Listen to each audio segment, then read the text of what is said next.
Hello there, everybody. How's it going? Welcome back to Good Game of Fun with me, THP, talking to you guys once again. It's been a while since I've done a video like this where I'm just kind of reacting to something. I've been working on other bigger, more higher quality videos, and so most people don't tend to watch the commentary videos all that much. So I decided to kind of just stop doing it. But whenever anything comes up that's like interesting or something that I think is cool, then there's really nothing stopping me from making a video on it.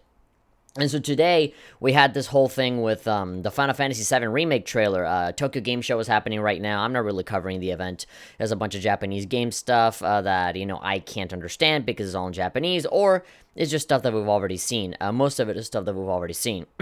But they came out with a brand new trailer for Final Fantasy VII.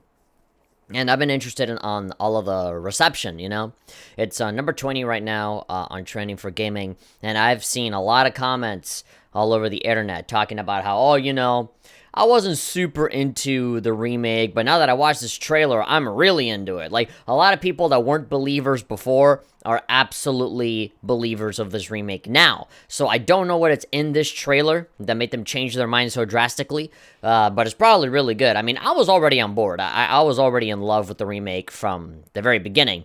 But they kind of sweeten the deal every single time they show us more stuff with these trailers. So I'm already into it, but I think I'll be even more excited now with what they'll show. It's probably going to be some meme thing. Like, they're probably going to show, Cloud dress and drag, like, in the game or whatever. Or maybe they're going to reveal some other character, like Vincent is going to show up or something. I'm assuming there's going to be some big reveal for a popular character, like Yuffie's going to show up or some shit. I don't know. Although this whole game is dedicated to just Midgard. So it'd be weird to have something like that. But, yeah, I don't know. Maybe something cool or memey is going to happen, because usually when people say, best trailer ever, there's always some stupid joke stuff and not like an actual thing of quality. But anyway, let's go ahead and watch it. Boop. Oh my god, that's very, very loud. Turn it down a little bit. Alright, we got my boy Cloud with the materia. Yep. Oh. The typical cringy English dub, like, whoa, whoa. Wait, is that? Alright. I'm liking all of these iconic moments, but like, in like movie quality. Sephiroth. He's a keeper, yeah. They're shipping Jesse and Cloud. Oh, hey. Oh, I remember this. Yeah, I'm getting Advent Children flashbacks from this. Hello, Aerith. Oh my god. Wait a minute. This is when Aerith first meet. When they first meet. Right, well, when Cloud and Aerith first meet. Oh my god, he's like doing wrestling moves at him. Oh! Corneo's got certain tastes. Wow. Don't be shy, little kitten. Shimmy on over and give Daddy some sugar. Is that Mark Hamill? Right? After you. Oh my god, we're going... Okay, there's a lot here to take in. I can't... It's really tough for me. Okay, yeah, they're showing a lot of, like, the Turks and stuff. The young Turks. Of course, a lot of it is just them. There's Avalanche doing stuff.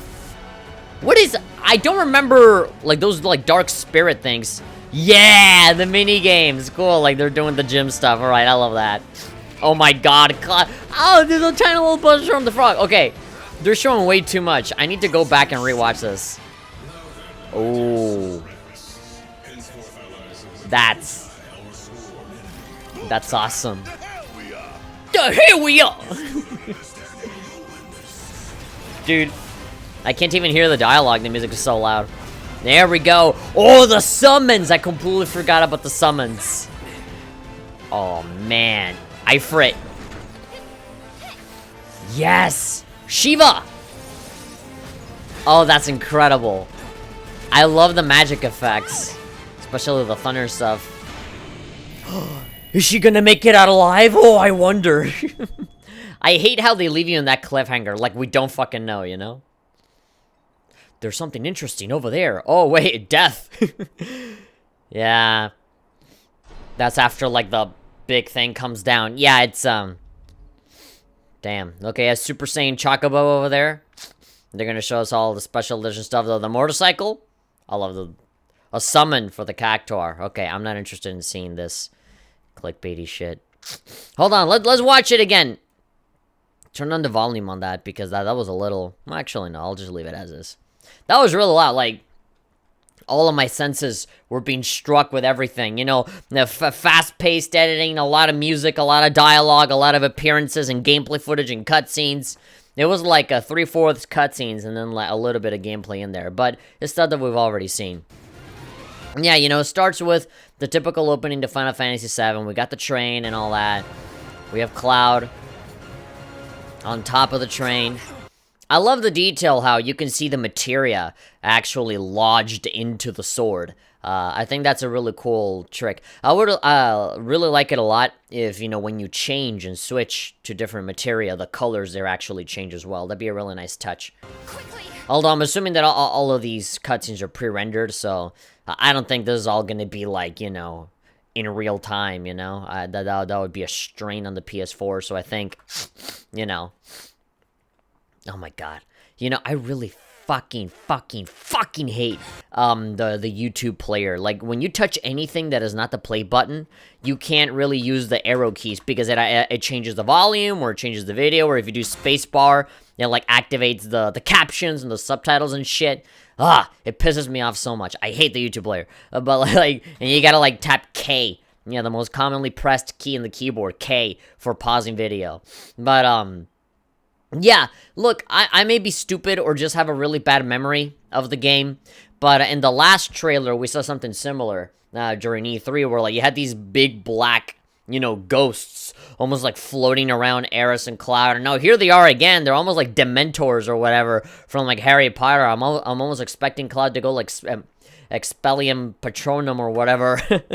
Expectum Patronum, I forget what the spell is, but, yeah, I don't remember these guys existing, so this might be a brand new addition to the game, or I'm just being an idiot and I can't remember them. But, like, I don't remember, like, ghost guys ever showing up in the game ever, at least during this, like, initial Midgar part. Yeah, by the way, I absolutely love the cringy-ass, you know, English dub dialogue, you know? You know that you're watching a Square Enix video game trailer when you hear like, whoa, whoa, you know, just like all of that, you know, I am emoting right now. It's just, it definitely works a lot better in the Japanese dub. It feels more natural. In English, it really feels like you're watching an episode of Power Rangers, right? It's like, whoa, the bad guy is attacking me. Just hear it. Quickly! Give me a break. Where you been? What is that about like Jesse that got like a whole bunch of lines here? Yeah, there we go. Yeah, Cloud of like throughout this entire trailer, Tifa and Cloud are trying to hold hands like constantly. Let's lay down some rubber. Crank that front.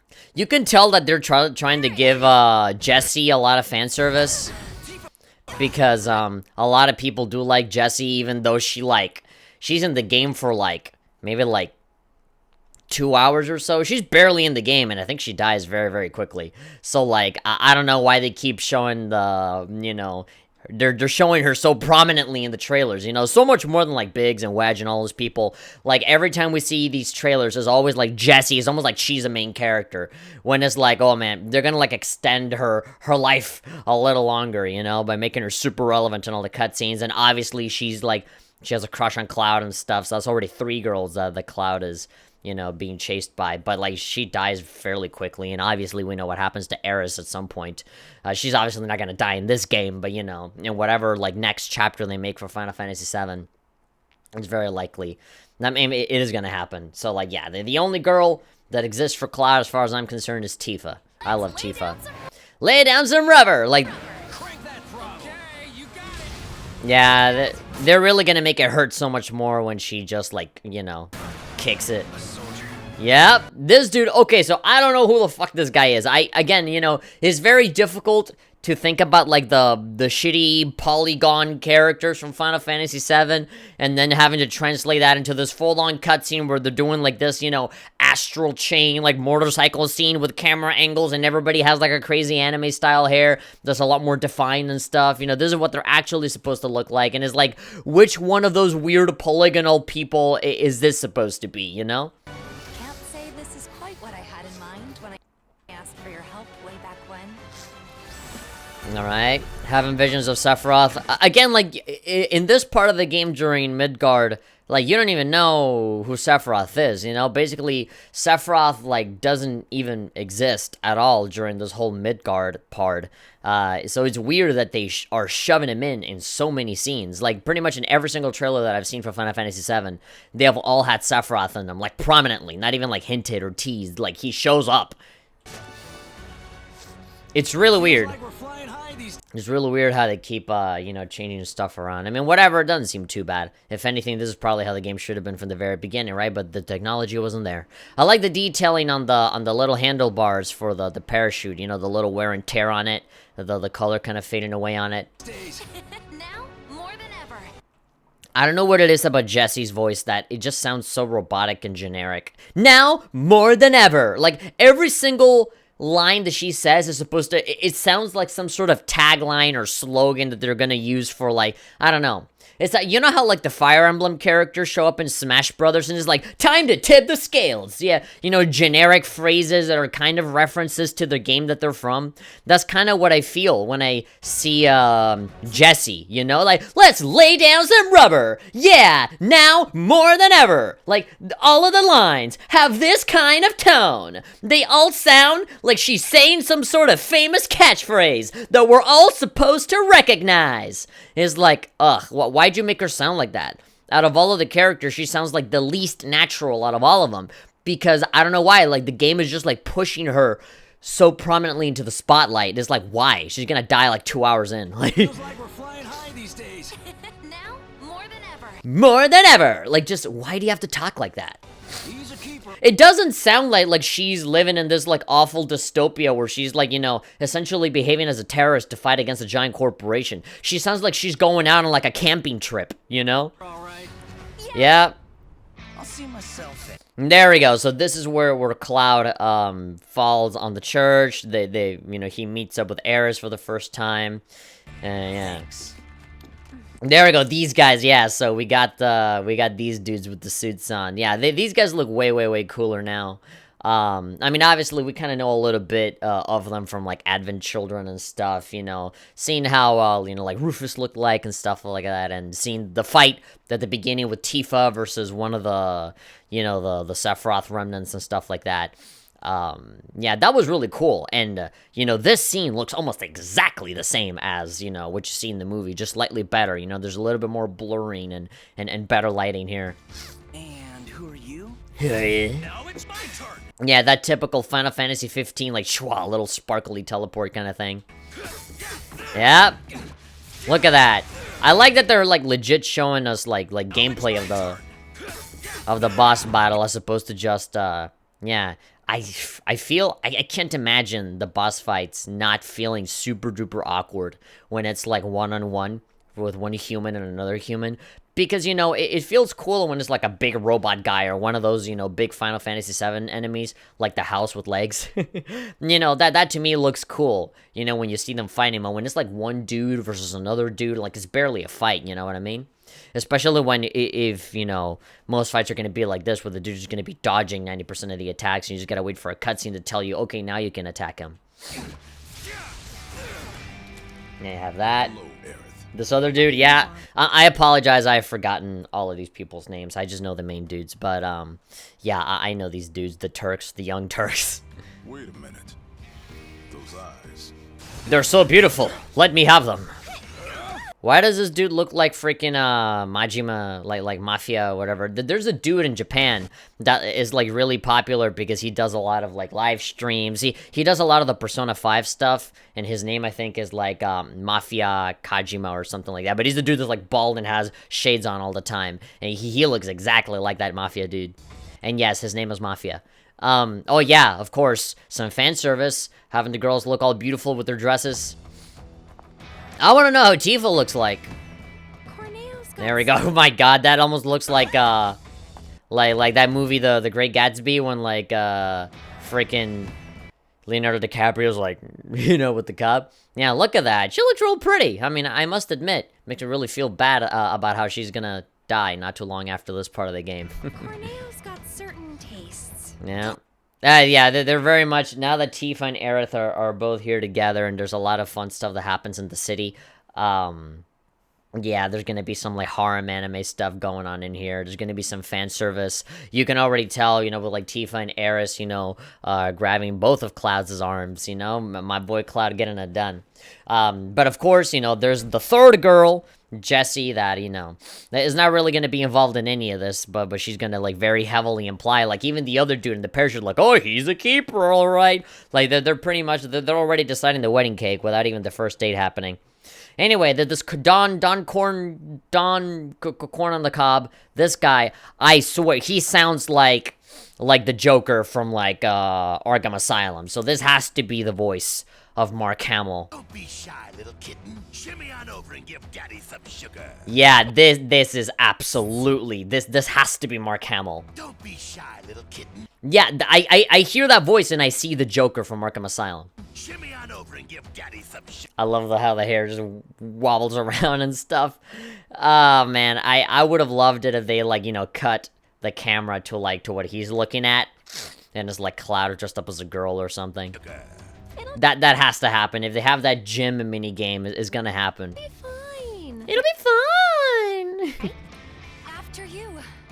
I don't know, man. I mean, I'm really happy if I get to choose one or two, then I'm gonna go for two every time, you know? I'd rather have both girls grabbing my arms. But, yeah, man. Ooh, I'm really happy about Tifa in particular grabbing on. Cloud just doesn't give a shit. He's like, oh, God. I'd be happy. I'd have the biggest smile on my face right here. Ooh, Marlene and Aerith. More Turks. You led us on a merry chase. Ugh, I put out a cigarette on my forehead, and now the mark is just staying there. Aerith. I'm so used to calling her Aerith with an S, but, you know. Yeah, it makes sense. TH. Alright. Yeah, more of that.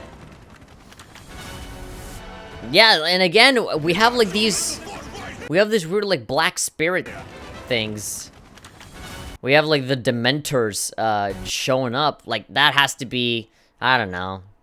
I don't know what it is. I think they're probably going to spin it to be like, oh, it's like the live stream manifesting itself, trying to tell you something. I don't know. But it's black, you know? It's not like, you know, light green sort of light like the actual live stream. But I don't know. I feel like they're going to hint at more stuff that'll be coming up in the future through this. I don't know. I definitely don't remember the little black puffs of smoke ever being a thing in the original.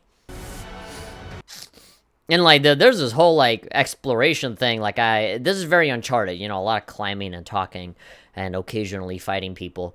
I like this, you know, because this really wasn't too different from the original Final Fantasy VII, right? Except, you know, in the original, you had, like, this big, like, 2D, I guess, painting of the background, and then the 3D models would very awkwardly pretend that that pipe is actually there, and then, like, shimmy past, you know? A lot of it is you kind of using your imagination to fill in a lot of the holes, because a lot of it was just like a 2D painting with like the 3D figures sort of, you know, superimposed on top of that, and then they're jumping over the platforms pretending that they're actually there. But yeah, it's cool to actually see the art sort of, you know, be shown, you know, as like an actual thing, you know, something that you can actually interact with. Yeah, okay, scanning the place, No Man's Sky style. Yeah, is like the scanning to see if they got, like, the passes or whatever, and they don't, so they're trying to escape. I don't know what this is. I think they're at Shinra. This Tifa doing some handlebar action. Sure, more minigames. Yeah, I love this. I love that they're not losing that comedic edge that Final Fantasy VII definitely had. Because thanks to Advent Children and stuff like that, a lot of people just kind of assume that these games are very, like, emo-heavy, when not really. I mean, there are some strong stuff that happens during the story, especially towards the end, but, you know, for the most part, especially the first half, is very humorful, if that's even a word. That's not a word, I just made that up. But, yeah, you can play darts, and then you got this, where, like, oh, it's almost like the exact same, It's almost the exact same movements as in the original. And then even Tifa's doing some stuff. That's cool. Barrett doesn't need to go to the gym. He's already strong enough as it is. He can just shoot rocks away. Yeah, and so there's spells. Yeah, classic Final Fantasy spells. Toad. I love that Cloud has a little tiny Buster Sword on his back, even though he's a Toad. That just makes me want to see how, you know, the other characters are going to look like when they get turned into Toads. You know, will Barrett have like a machine gun on his little frog arm? Will Tifa have like a little frog crop top and a skirt? I don't know, man. That's great. Yeah. More of the fighting. My dear sewer rats. And yeah, this is just listening to this man talk. Mwahaha, I'm evil! Yes, okay, and then we got the summons. We have Ifrit and Shiva. Wait, there was a dude. Okay, that is the summon. Just like, yeah, that's him. That's Ifrit, just like slamming down on the enemy. All right, cool. I like that it actually shows up and can fight in real time. I was thinking, like, is it just going to be like a cinematic like in the original? So it's going to last like 30 minutes every time you use it? Or, you know, is it actually going to be like a dude that'll fight alongside you? And yeah, it does seem like it. He looks significantly smaller than I thought he would look like, but hey, that's fine. He looks like he comes from Ashura's Wrath. There we go. And then we're gonna see Shiva in a bit, right? Ah, this boy. Back for more. Yeah, I love this. You know, the fact that, you know, even the spells can sort of change the color of the scenery. You know, this is all thunder. Ever since Final Fantasy 15, the magic effects have looked really, really pretty. Particularly electricity-based stuff. Yeah. Shiva! There she is. Oh my god, looking wonderful as ever. Of course, the chariot ice stuff. Great. Oh! Yeah, it's so dumb that they leave you hanging. I mean, sure, if you've never played Final Fantasy VII before, and you don't know what the story is about, okay, yeah, you're gonna be like, oh, what's gonna happen to her? But, like, it's so stupid. That is, like, you know, most people that are gonna buy this game are gonna be fans of Final Fantasy VII anyway. So it's like, oh, is she gonna make it? Like, just, you know, why do you do that, you know? It was more surprising with the other trailers where they show Sephiroth in places where Sephiroth didn't show up before, you know? And it's like, oh shit, brand new cutscene, you know, like, what's this gonna be, right? And then, you know, it was a lot more intense. It did leave you wondering, you know, because in places where he shouldn't be, you know, Sephiroth shows up and is like, oh yes, you're a stupid little bitch, Cloud, and then logo. And it's like, why did he call Cloud a stupid little bitch? I wanna know. And then they gotta kind of end it on a sad note. Look at that. Really quiet.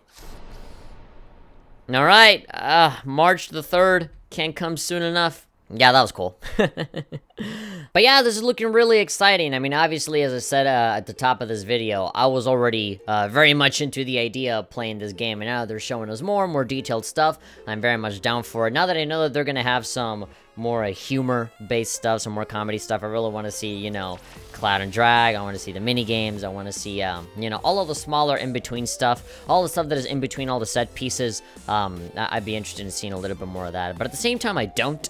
Because I don't want to be spoiled on all that stuff, you know? I know that this is a game that a lot of people are very much looking forward to, and so obviously Square Enix wants to capitalize on that by showing trailer after trailer after trailer, but I feel like they might ruin it after a certain point, you know? Like, what the hell is the point of playing the game now? When, like, you know, most of the game has already been shown to us via trailers. That's something that Japanese people have a really big trouble with, you know? This happens with movies a lot, too, especially anime movies and anime episodes and stuff, where they pretty much give away everything during the trailers to get you to watch it, but then you don't want to watch it because they already showed you the whole thing. But yeah, you know, I kind of don't like that when it comes to modern gaming, because it's essentially just seeing a trailer and then just reaffirming that is like, oh yeah, this is the thing that I saw, you know? Like, and not necessarily getting a fresh experience. So, yeah, I think from this point on, I'll probably not really watch that many trailers anymore, much less react to them. Because, yeah, I kind of just want to get in there as fresh as possible. And I think now that I've seen the summons, now that I've seen the Turks, now that we've seen, you know, even like the sad parts of the game and, you know, the stronger parts with all the destruction and whatever. Now that we've seen Jessie for the 10 billionth time, a character that doesn't really matter into the story at all, and they're kind of forcing her to be like this main character, at least if the trailers are anything to be believed. I saw Tifa, saw Aerith, you know, is the waifus, is the girls, that's all that I wanted to see, and I saw them, and I'm happy. And, yeah, I just want to wait for the game to come out next year, March, you know?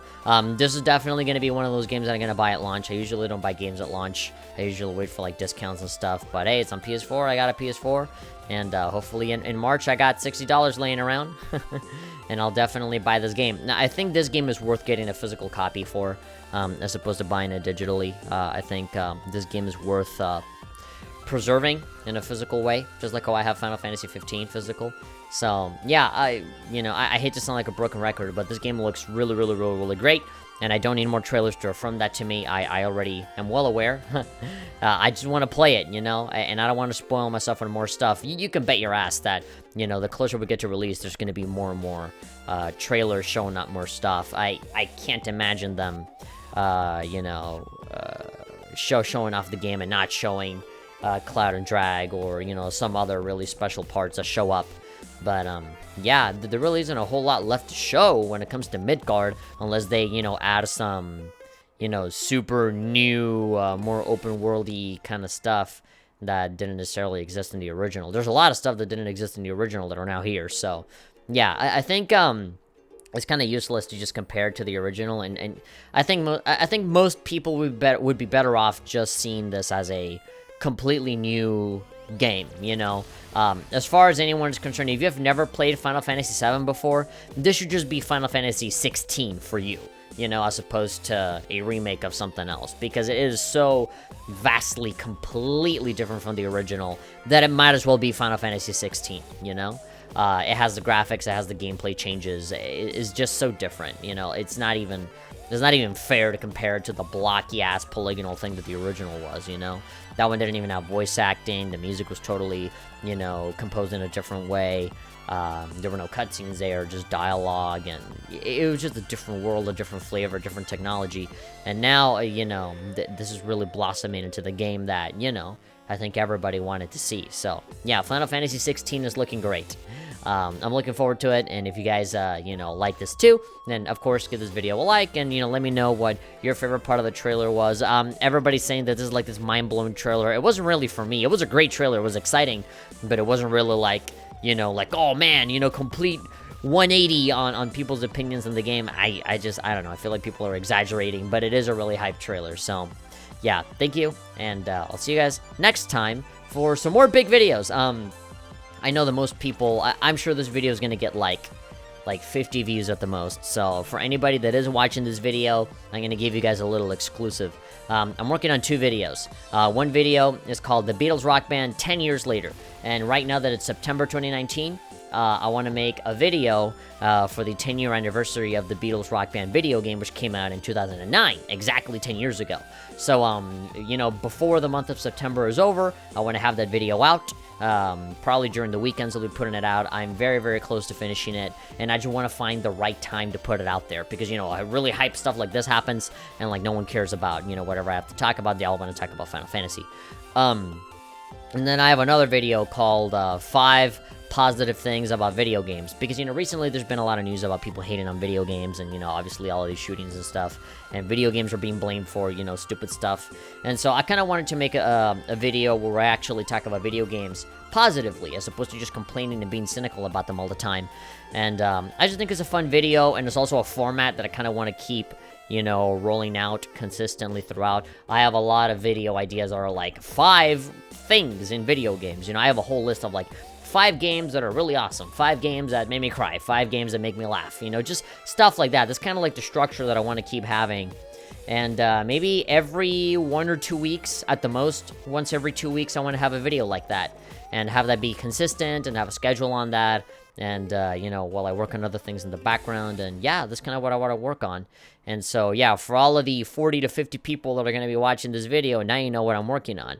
But it is going to take time, you know. I'm not going to give you, like, a confirmed release date for any videos, because the Beatles video was supposed to come out a few days ago, but the script ended up kind of blowing up into something much bigger than I was expecting. Like, it turned into like a fun little 10-minute video, and I, without even realizing it, I turned it into like a, you know, 30-minute video essay. So, a video essay it is. That's what it's gonna be. I got really passionate about this video, and hopefully it comes off that way when I finish it and I put it out. So, yeah, it's gonna take a little bit more time, but I think it's gonna be worth it because I go really in depth. So, yeah. Anyway, thank you very much, everybody, and I'll see you guys next time. Bye!